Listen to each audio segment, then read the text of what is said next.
Input and output. This lesson is about writing a script where the script will wait for the user input. So when you run the script will wait for it for you to type in something. So it would take your command and then output based on that written statement that you have given to the script. So the way it works is the things are the scripting commands that you need to use for that is read, which will wait for your input, and the output would be echo. So whatever that you input, it will output to the screen using the echo command. So let me log into the machine and I will show you how this could be done before I confuse you more. So I have my machine open right here and I am in my home IFL my scripts directory. I am going to create a script called input script, just like that. And I'm gonna go ahead and hit enter. I will define the variable. Next thing, as you know, you put the author. I'm not gonna just wait time. I'm just a date, description, and so on. Anyway, so you should type everything. I would definitely recommend you. So again, since we don't have time, I really want you to learn fast. So don't worry about it at this point. Then you um you put in like echo hello.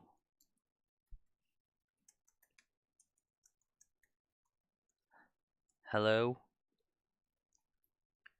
my name. Oh, come on. I'm having a bad time typing. Okay, so hello, my name is Imran Afzal. And as you know, it will just simply display that line on the screen. Now, what we wanted to do next? Then we wanted to do no, sorry, put echo just for an empty line and then echo, what is your name? So now we are asking user for user input. And the way the script is going to wait for the user input is by simply the command read. The read is actual command in Unix or Linux that will wait for the user input. Now you have to define a variable to read. So any variable, anything that user types will be automatically added to the variable. And what is that variable? Well, you have to specify or define that variable. Let's say I'll pick any variable. Let's say even I pick name. So we'll say, you know what? When user put in the name, put that input into a container or into a variable, and that variable name is actually name. I'll just, you know what, in simple words, name container. So make it easy so you are not confused with name itself. Now, once the user provides that information, then simply put in an empty line and then do echo hello, and now you put dollar name container or whichever the variable you have defined here. You hit enter and echo, and that's pretty much it.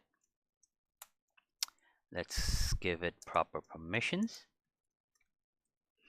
Proper permissions are there. Let's run it. Okay, you see the first line on the screen is hello, my name is Imran Afzal, or your name. And now it's asking you what is your name. So it's waiting. See, you didn't get the prompt back. Why? Because the script is waiting for your input. So let's say you wanted to type something, let's say Jerry Seinfeld. And now you hit enter and it's going to say, hello, Jerry Seinfeld. That's how the input and output script works. Of course, it gets a little bit more complicated as we go on, but basically, if you wanted to write a script and you wanted to take the input of the user, you have to use the read command. Now, let's edit the same script, add a few more things in the script, and make it more professional. Let's see, vi input script, and now I wanted to define variable. So I'll say the variable, let's say a equal host name. And you know host name is actual command in Linux that will give you the host name of your system. So I wanted to say hello, my server name is $A. And what is that $A?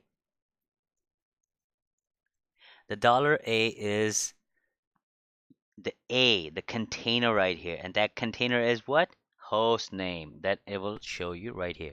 And then you'll say, what is your name? And now, just for giggles, I wanted to change the read it to just a different container. I'll put B.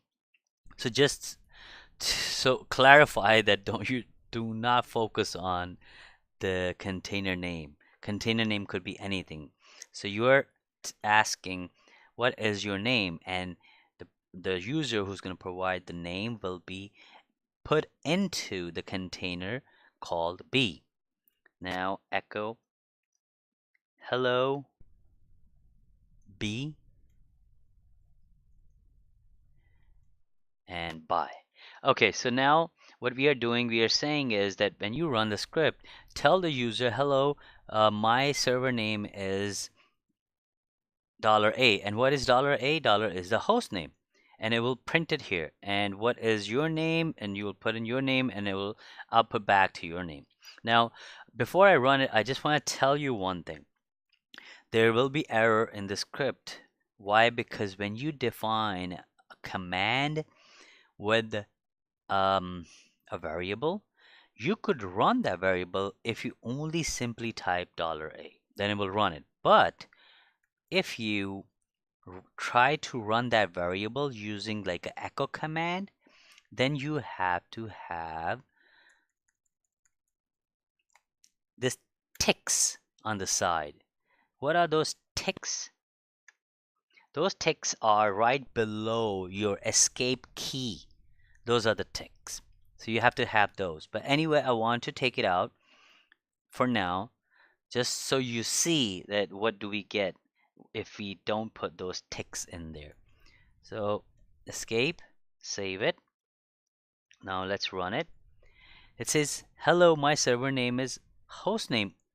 Oh, it actually took the exact name that I typed. It didn't think that it's a command. And now it says, what is your name? So now I'm going to put it Imran Afzal. And it's going to say, hello, Imran Afzal. Okay, so this part from right here to here works. This part from here to here works. But I wanted to have my host name here. And what is my host name? My host name is my first Linux VM. I wanted to have that displayed here. So going back to what I was saying is, if you are defining a variable and you want to run that variable with echo, then you have to put the little ticks that is right below the escape character or escape key, and also below that little curly thing. So now let's run it and let's see if it works. Ah, yes, it did. You see right here? Hello, my server name is, this is the host name. What is your name? Okay, Imran Afzal. Hello, Imran Afzal. See, that's how the input and output script works. Try it out with different things, play around with it, and ask question back and forth, back and forth. So first, what you should do is, as your practice, what you should do is you could put more than one read. How you could do it is like this. You put echo, just an empty line, and then you do again echo. What is your profession or your occupation or what do you do? And then you have to read here again. Read C. And um, then you do echo again. One more echo. And now put in do you like no, let's put it, what is your favorite show? And now this time read A. We have used B, we have used C, now use D. Okay, that's it. Now what we have to do is first thing is has to say is echo. It will hello my name. Next thing I want to do is it should echo um, your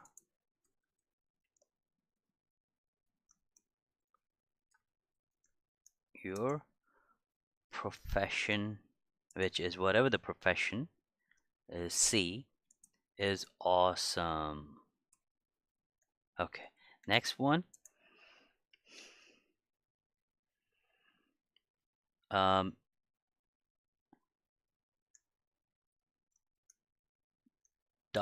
$D, which is favorite show, is a good show. You see how I did it? First, I asked three questions. One, two, and three. Once I have all those three questions asked, then I have put all these questions in different containers and I am outputting those containers one by one by saying, hello, Imran Afzal, echo, your profession, whichever is awesome. And then your show, whatever the show is a good show. Now let's see if we could run it successfully. Slash input. Okay, the first name, the first question comes up. What is your name? Imran Afzal. See, now it gave me a second question. It didn't give me the output right away. Now it's waiting for me to give it all the information it wants. What is your profession? Let's say um, engineer. Okay. What is your favorite show? Seinfeld. And now when I hit enter, because I have answered all the three questions, and it will say, hello, Imran Afzal. Your profession, engineer, is awesome. Seinfeld is a good show. See how it works? Now, think of this now. When you are installing a program or you are executing some kind of script, and or even if it's Windows or even if it's Linux, now you know that when you going through the wizard and it asks you questions, do you want to install that? You say yes, no, put in your organization name, put it this, you type in your name and this and that, all that information that system gathers from you, it actually plugs that information inside wherever your variable is defined. So that's just a simple example of that. So it's like your little script, a wizard that will take all the information and it will send it out on the screen. You could also take that information and put it in your database, send it out in his email, or whichever the way you want. So that's how you work with input and output scripts. Again, I will say go ahead and keep that script long, add more things to it, add fun things to it. There's so much you could do with it. And if you want to share your new creative script, be my guest, send me an email. And I hope your script runs without any error. If you get through any problems, not to worry about it. That's how we learn.